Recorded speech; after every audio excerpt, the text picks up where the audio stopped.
lengkap Hendri Kurniawan sebagai di Aksara. Direktur Eksekutif. Siap, mantap.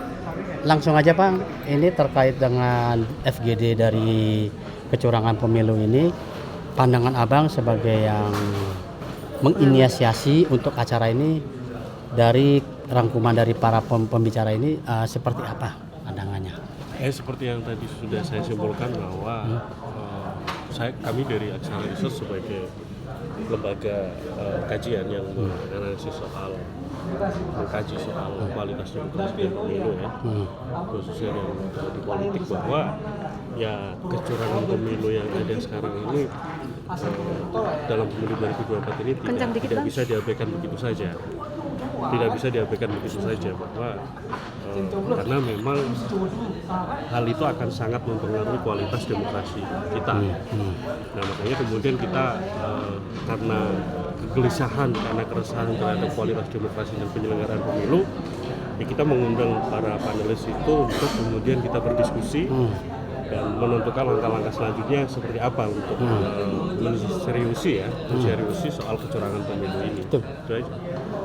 Ya, Bang, terkait dengan proporsional pemilu tertutup, berarti kalau memang nanti seandainya MK menyetujui, berarti akan kembali seperti Orde Baru. Pandangan dari Abang ini, kalau proporsional pemilu tertutup itu termasuk nggak dari bagian kecurangannya ini?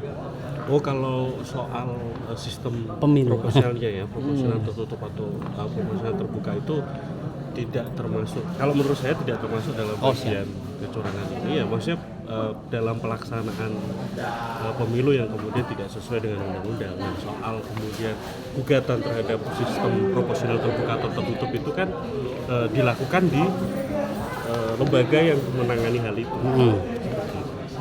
Proporsional kalau kemudian kepentingannya seperti apa ya, itu ada kepentingan dari masing-masing pihak untuk yang menolak maupun mendukung itu. Tapi kalau kemudian ngomong kecurangan ya soal pelaksanaan, misalnya soal pendaftaran, kemudian rekrutmen penyelenggara pemilunya sendiri dan lain-lain, bagian kecurangan yang kaji.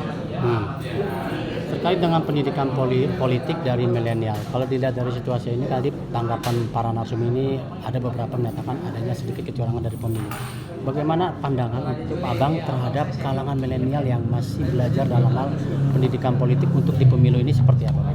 Iya, itu kemudian menjadi memberi pelajaran, memberikan informasi kepada milenial bahwa kualitas demokrasi itu akan menjadi hal yang buruk bagi milenial, karena ya itu akan menjadi contoh yang buruk, menjadi pembelajaran yang buruk terhadap kualitas demokrasi kita, dan jangan sampai kemudian ke depan generasi penerus kita itu menganggap bahwa kecurangan dalam pemilu itu sebagai sebuah kewajaran. Karena ya dari pelaksanaan pemilu dari setelah reformasi sampai saat ini ya seperti itu, dan itu yang mereka tangkap, dan yang sampai misalnya money politik itu kewajaran, kemudian KKM, nepotisme dan lain-lain itu sebagai kewajaran, itu kewajaran yang jelek aja. Itu ya. Boleh sedikit harapannya terkait dengan politik identitas ini, harapan terkait dengan politik identitas ini kira-kira itu bisa dikatakan apa namanya, dalam arti politik apa ya namanya, untuk pemilu ini pantas nggak untuk dijalankan seperti pemilu 2024 supaya tidak terjadi di Pilkada Jakarta? Gimana? Ya, maksudnya kita ini memang masih sampai hari ini ya, pemilu 2024 itu masih terjebak pada kebiasaan politik itu, padahal secara institusi, secara landasan filosofi bangsa kita Pancasila, kita Bhinneka Tunggal Ika dan lain-lain. Tidak hanya berkutat pada agamamu apa atau sukumu apa, tapi ya kita ngomong kebangsaan aja, bahwa politik di dalam politik pun ya jangan sampai menggunakan hal-hal semacam itu. Iya. Terakhirnya boleh nggak harapan dari acara ini aja? Harapan.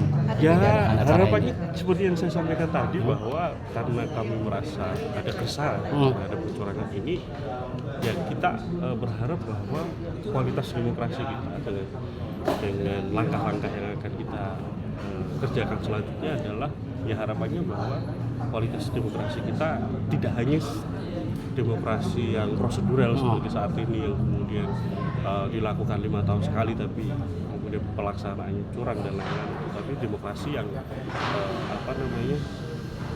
substansial. Demokrasi substansial maksudnya adalah ya tujuan dari kita menerapkan sistem demokrasi, menggunakan sistem demokrasi itu kan keadilan untuk ya kesejahteraan masyarakat, kesejahteraan dan kemakmuran masyarakat Indonesia. Tidak ada diskriminasi dalam negara. Ya, oke. Hendri Kurniawan. Boleh minta nomor WA-nya?